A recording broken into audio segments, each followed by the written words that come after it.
Të huajt që do të vizitojnë vendin këtë sezon veror konsiderohen si klient potencial për blerjen e pronave, sidomos në Bregdet. Ekspertët e tregut imobiliar vërejnë se shumë prej tyre nga pasiguria për të investuar në lindjen e mesme mundet të zgjedhin Shqipërinë. Pjesa e konfliktit në lindjen e mesme, po themi pjesa me Iranin,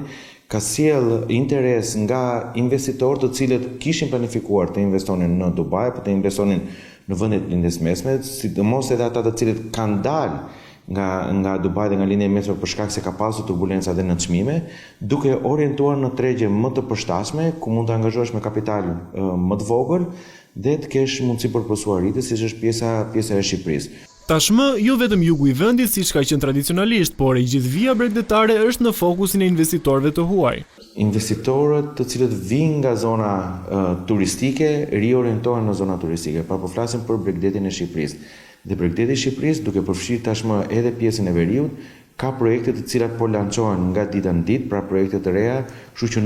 unë besoj që nuk është më vetëm monopol i jugut, por do të shikojmë që gjithë Bregdeti i Shqipërisë që do të ketë investitorë të cilët do të hyjnë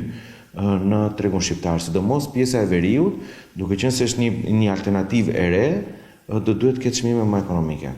Me rregullin bazë të ekonomisë kërkesë-ofertë, edhe çmimet për metër katror pritet të rriten sërish këtë vit. Mendoj që Shqipëria vazhdon krahasimisht me Malin e Zi dhe Greqinë vazhdon të jetë me shifra ekonomike, pra po flasim që Malin e Zi është 12, 14.000 apo 17.000 euro metër katror, në kohë që Shqipëri, paktën pjesa e Bregdetit vazhdon të jetë 5.000, 6.000, maksimumi 7.000 euro metër katror. Sipas të dhënave nga Banka e Shqipërisë, gjatë vitit 2025 u investuan rreth 560 milion euro nga të huajt në sektorin e pasurive të paluajtshme, duke shënuar një rritje me rreth 40% krahasuar me vitin 2024 dhe duke bërë këtë sektor ndër më të preferuarit për investim.